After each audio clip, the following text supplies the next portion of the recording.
The film, which stars Brie Larson, Iman Vellani, and Teyonah Parris as their individual characters, combines themes from earlier Miss Marvel, WandaVision, and Captain Marvel films into one entertaining journey. Captain Marvel, Carol Danvers, has taken retribution on the Supreme Intelligence and recovered her identity from the despotic Kree. But because of unforeseen events, she is left to bear the weight of an unstable cosmos. Her powers combine with those of two other superheroes to form the Marvels when her responsibilities take her to an unusual portal connected to a Kree revolutionary. But did the Kree win out, and where does Marvel go from here? Sit tight. Here's the Marvels ending explained in full. Warning: major spoilers ahead. The Marvels appears to be a very straightforward tale of three superheroes who are all struggling with their superpowers. If viewers delve a little more, they will discover that all is not as it seems. Carol Danvers, Monica Rambeau, and Kamala Khan are all tied to one another by exchanging places whenever their respective talents are employed. For the first time since Monica was a young child, Carol and Monica are reunited with the help of Nick Fury and Kamala's domineering yet entertaining family. Kamala is the most giddy fangirl in the multiverse in the midst of it all. Dar-Ben had been able to locate the other half of the Quantum Band pair before the hiccup in powers. After considering the Lost Band to be an urban legend, Carol and Monica come to the conclusion that it is the final piece in the puzzle. After attempting to determine the source of a weird frequency being emitted by a jump point, Carol and Monica confront Dar-Ben and take on her army while swapping places with an unwary Kamala. Fury and the other two members of the trio discover that the Kree have returned to stir up more trouble, despite their belief that Carol poses the threat. The Skrull, who have traditionally had a great lot of faith in Carol, are the Kree's first target. The Kree feel that the Skrull have betrayed them by siding with her, even though they were initially in talks to form an alliance. As retribution, Dar-Ben destroys nearly everyone by creating an unstable leap point over their world.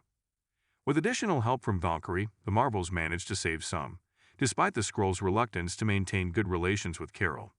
The three heroes, both alone and together, have to learn how to stay in sync with their talents and discover what the Kree seek. As the three get to know one another better, Carol and Monica's past traumas arise. Monica works through the pain that Carol's absence from her family caused her as a child, while Carol struggles with imposter syndrome and her belief that she is not competent to solve the issues. At the center, Kamala first discovers that Carol is a real person rather than an idol. Following some serious camaraderie, the three discover that Carol is to blame for the Kree's resource depletion as they attempt to bring their city of Hala back to its previous splendor. Assuming that the Kree will seek water next, the team travels to Aldana, where people only communicate through music.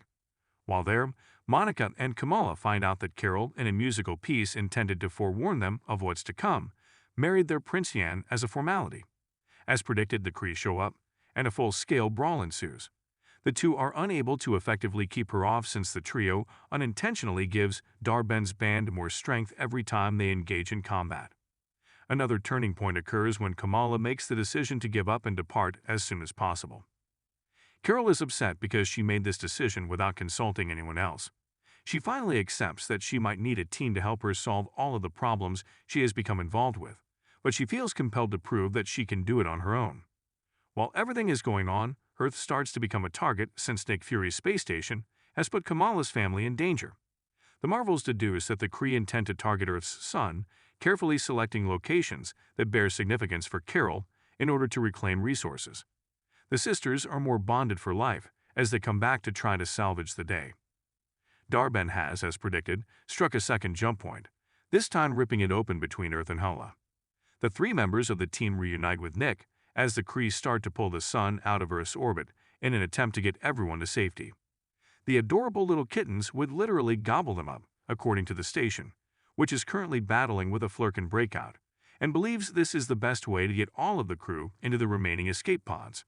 Remarkably, the scheme succeeds, leaving Carol, Monica, and Kamala to finally bring down Dar-Ben. They succeed in doing so after engaging in a titanic battle to the death, with Carol vowing to attempt restoring Hala herself. Closing the jump point will expose an additional universe that appears to have gone undiscovered on the opposite side. Monica intends to use the combined power of Carol and Kamala, who now possesses two quantum bands, to supercharge herself. Monica's plan succeeds in reaching the other side of the jump point, but it locks her in.